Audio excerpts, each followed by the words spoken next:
Ya hace algunas semanas, desde el gobierno, vienen insistiendo con la idea de que tenemos que sacar los dólares del colchón, que hay que confiar, que hay que ponerlos a circular, pero si hay algo que sabemos los argentinos, porque lo vivimos en carne propia, es que, por instinto, solemos hacer exactamente lo contrario a lo que nos dicen desde arriba. Y no es por capricho, es por experiencia. Nos dijeron toda la vida que el peso no vale nada, pero ahora lo vemos subir frente al dólar, apreciarse. ¿Qué va a pasar con el nuevo esquema de bandas cambiarias? ¿Cómo funciona? En este primer episodio de la nueva temporada de Juntala, vamos a responder si conviene quedarse en pesos o es momento de pararse en dólares.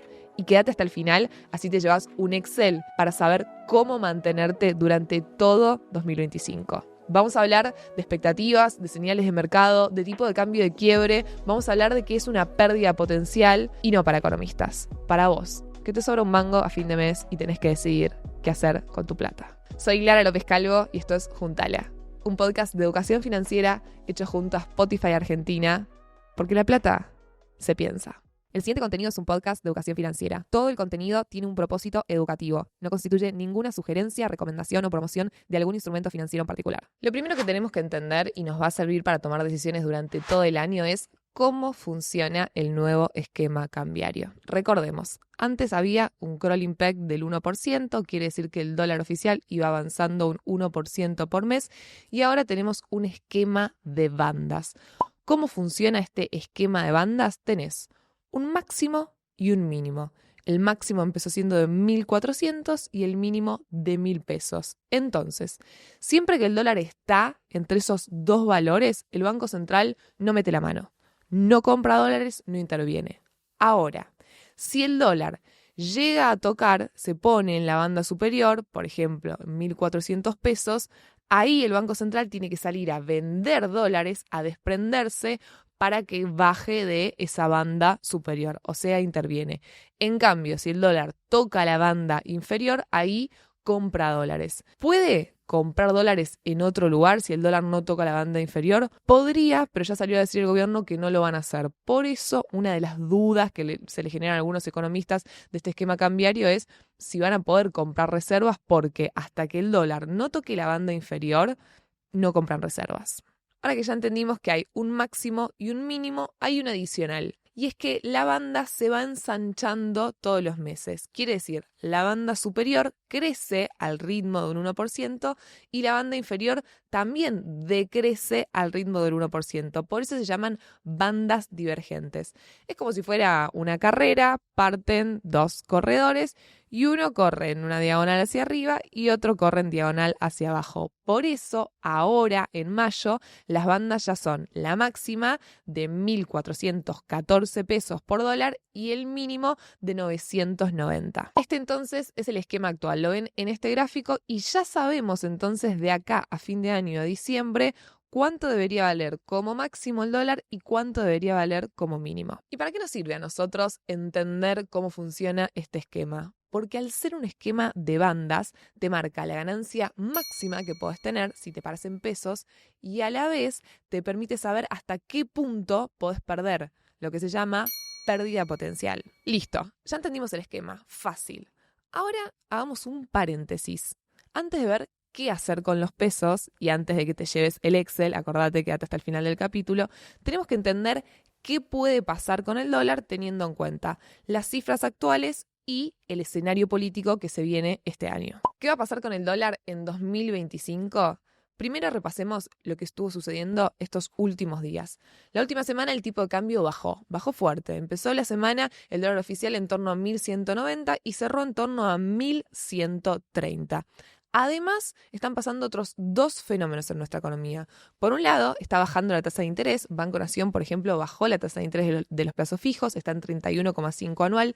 Y además, atención que subieron las expectativas de inflación.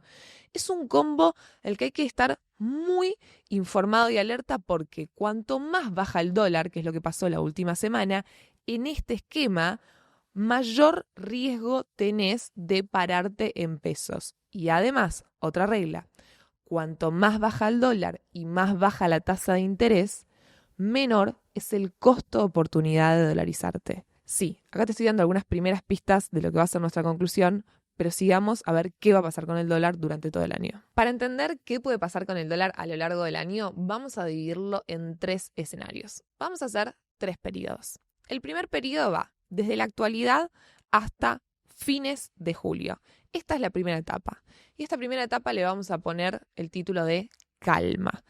¿Por qué vemos calma en esta primera etapa con el tipo de cambio, que es también lo que sucedió esta última semana? Porque hay gran oferta de dólares del sector agroexportador, está entrando la cosecha gruesa, así que eso trae calma. Además, acaba de entrar la plata del Fondo Monetario Internacional y eso robustece mucho las reservas del Banco Central. Y sumado a esto, están por anunciar una medida para que la gente pueda sacar los dólares que tiene en el colchón. Estos son los 2 condimentos básicos que le van a traer calma al dólar en los próximos meses y además se suman los anuncios que están por hacer para que la gente saque sus dólares del colchón. ¿Cuál es el plan del gobierno para que pase eso? Estuve hablando con altas fuentes, tanto del Ministerio de Economía como de Arca, que están terminando de escribir la letra chica. Y el plan del gobierno para que la gente saque sus dólares del colchón es aplicar un sistema muy similar al de Estados Unidos. ¿Qué quiere decir? Que si vos, por ejemplo, tenés $50.000, que puede ser que los compraste en los últimos años en la Argentina, que recordemos, había cepo cambiario, entonces quizás tenías ingresos formales en blanco, pero no podías comprar más de $200. En los últimos años recién la gente aprendió a comprar dólar MEP. Entonces, suponiendo que muchas personas de clase media pueden tener $50.000, $60.000, $70.000 no declarados, vas a poder hacer una declaración jurada donde vas a tener que explicar el origen de esos fondos. Por ejemplo, pones que el origen es tu actividad principal y solamente con esa declaración jurada ya vas a poder utilizar los fondos y lo que te van a garantizar es que no venga Arca, que es la ex AFIP, a perseguirte. Es decir, que no se abra una investigación por una operación sospechosa, que es lo que suele pasar actualmente. ¿Es un blanqueo o no? Es un debate semántico. Desde el gobierno dicen que no tiene nada que ver con un blanqueo, pero luego cuando hablamos con los tributaristas o los contadores que realmente saben de impuestos dicen es muy parecido a un blanqueo. Y lo que necesita la gente por la desconfianza y la experiencia de vivir en la Argentina es que haya alguna garantía para que dentro de 4 o 5 años, si ingresan este dinero, $40.000, $50.000 para comprarse algo, no venga el Estado, si llega a cambiar el gobierno, y le pida que pague impuestos. Así que uno de los puntos más importantes que se está resolviendo en estos días es qué garantía darle a las personas para que se animen y activen su consumo con esos dólares que tienen abajo del colchón. ¿Y qué gana el gobierno con esto? 2 cosas. Por un lado, esto que viene explicando de la remonetización de la economía, o sea, que haya más guita, más plata dando vueltas en la calle, y eso hace que no tengas una limitante en el crecimiento de la actividad económica, porque al haber emisión monetaria cero, realmente faltan billetes y monedas, y en realidad también plata digital que tenemos en las billeteras digitales, y eso funciona como una limitante para el crecimiento de la economía. Entonces, si la gente vuelca los dólares que tiene en la mochila, en la mesita de luz, abajo del colchón, eso puede ayudar a que crezca más la economía. Eso por un lado. Y por el otro lado, recuerden que hace un ratito vimos que es muy difícil que pueda comprar reservas el Banco Central si solo lo puede hacer cuando el dólar toca la banda inferior, que ahora está en 990 pesos. Entonces, si la gente saca los dólares del colchón, aumentan los depósitos en dólares, podría terminar acumulando reservas de esa forma. Hasta fines de julio, entonces, calma, cambiaría un dólar que debería ubicarse en el centro de la banda o hacia abajo. ¿Qué pasa en la segunda etapa? Bueno, la segunda etapa es de agosto a octubre. En octubre tenemos elecciones y siempre en la Argentina, históricamente previo a las elecciones, ocurre algo que se llama dolarización de carteras. Muchos inversores o hasta vos, si te sobra un pesito, como vienen las elecciones y aumenta la incertidumbre, no sabes qué va a pasar, muchas veces las personas eligen dolarizarse. Y además, acá hay otro factor. Luego de la salida del cepo, JP Morgan, y acá les muestro la noticia, le recomendó a todos los inversores, por ejemplo, que compren una letra del Tesoro que vence el 15 de agosto. ¿Cuál es la estrategia? ¿Por qué recomendó esa letra? Porque la estrategia de muchos fondos comunes de inversión del exterior es invertir, hacer tasa en pesos, generar un rendimiento en dólares y salir antes de las elecciones. Entonces, lo que puede llegar a pasar en este segundo periodo es que con esa letra que vence el 15 de agosto y de agosto en adelante, muchos inversores decidan cerrar las inversiones que hoy tienen en pesos y eso puede empezar a presionar un poquito el tipo de cambio hacia arriba previo a las elecciones. De agosto en adelante, cuando vayan venciendo entonces esas letras, los plazos fijos, lo que vamos a ver es muchas personas haciendo compras parciales de dólares previo a las elecciones. Y ahora sí llegamos a la tercera parte, de octubre a fin de año. ¿Qué puede pasar con el dólar? Y eso es completamente dependiente del resultado de las elecciones. Si al gobierno le va neutral o bien, el tipo de cambio va a tender a la baja, no va a tener presiones. Ahora, si al gobierno le llega a ir mal en las elecciones, ahí sí tenemos que estar preparados para que haya más presiones cambiarias, sobre todo con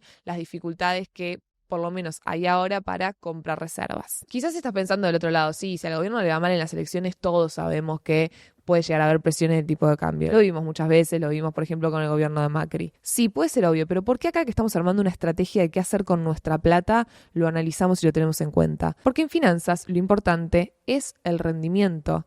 Siempre ten en cuenta que cuando tomes una decisión financiera te tenés que sacar de la cabeza tu deseo o lo que vos crees que va a pasar y tenés que analizar todos los escenarios posibles. Esto es como un arquero cuando se prepara para atajar un penal. Probablemente, si estamos en esa situación, vos tenés muy estudiado como arquero para qué lado patea el jugador que te está por patear. Y hagamos de cuenta que el 90% de las veces patea a la derecha, pero vos igual te tenés que preparar para que la pelota quizás vaya a la izquierda. Eso es lo que estamos haciendo. Antes de ver qué estrategia vamos a aplicar con nuestra plata, tener en cuenta todos los escenarios, asignarle una probabilidad de ocurrencia a cada escenario. Ahora que ya entendemos bien cómo funciona el esquema cambiario y ya vimos qué puede pasar con el dólar durante todo 2025, si me sobra un peso, ¿qué hago? Hablemos un poco de los pesos. Y ahí, una repregunta. Vos, ¿qué crees que va a pasar con el dólar? ¿Por qué te hago esa pregunta? Porque ahora es muy importante entender con este esquema que hay algo que se llama dólar de quiebre. ¿Qué es el dólar de quiebre? Es el tipo de cambio a partir del cual a vos ya no te conviene pararte en pesos. Ese tipo de cambio de quiebre es hipervolátil porque el esquema de por sí permite mucha volatilidad. Las bandas son muy anchas, entonces al ser tan anchas generan mucha volatilidad. Recuerden que hace 2 semanas el dólar estaba por encima de los 1.200 y esta semana está cerrando cerca de 1.130. Hay mucha volatilidad dentro de las bandas. Listo, cambia todo el tiempo. Pero ¿qué podemos hacer? ¿De qué depende ese dólar de quiebre para poder tomar la decisión?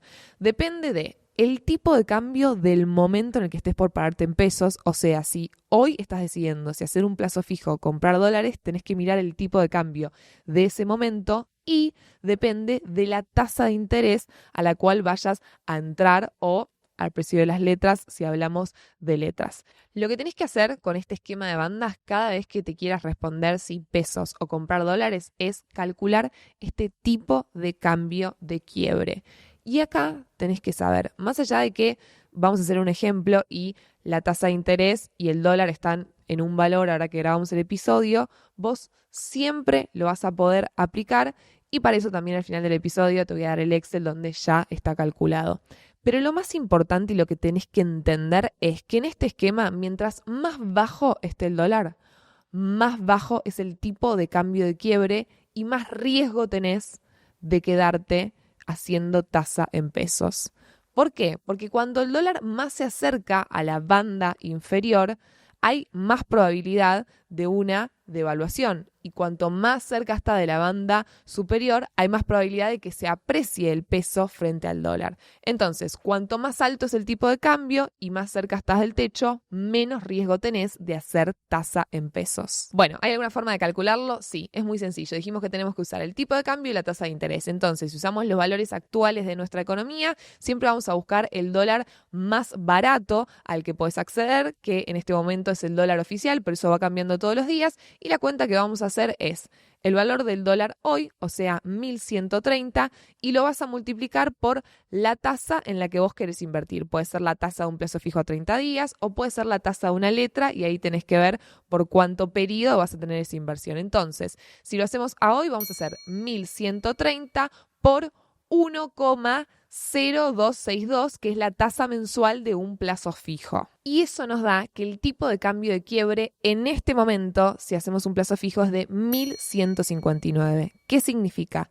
Que si el dólar dentro de 30 días está por encima de 1.159, vos perdiste plata haciendo tasa en pesos. En cambio, si está por abajo de 1.159, ganaste. Ahora fíjate, ¿cuánto tiene que subir el dólar como máximo para que vos pierdas? Con estos valores de 1.130 y 1.159 dólares de quiebre, 29 pesos. Si sube 29 pesos, pues ya empezás a perder.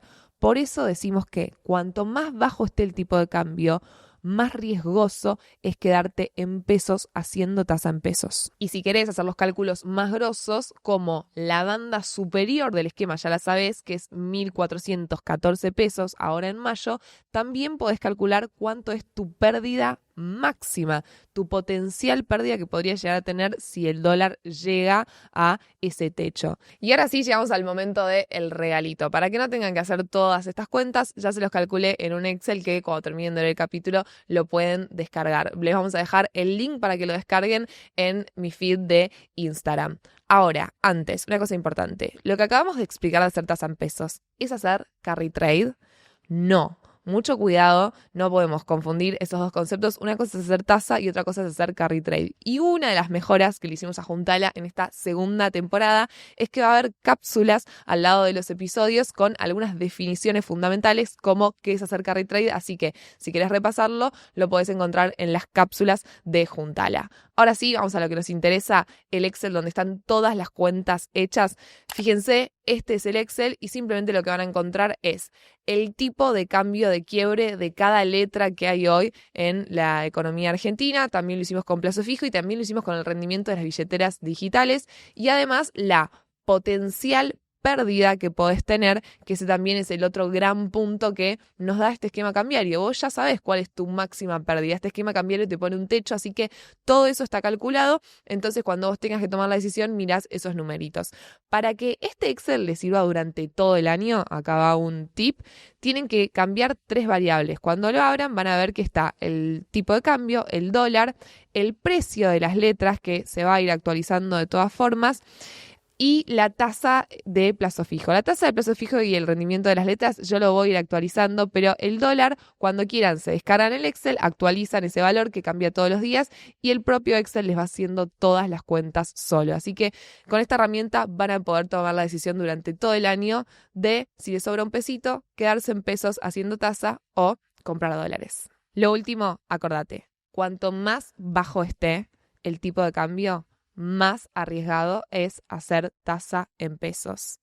Entonces, con una tasa de interés que está bajando y con un tipo de cambio que se acerca a la banda inferior, es muy arriesgado hacer tasa en pesos y además el costo de oportunidad de dolarizarte es bajo. Soy Lara López Calvo y este fue el primer capítulo de la segunda temporada de Juntala, un podcast de educación financiera hecho junto a Spotify Argentina en la embajada.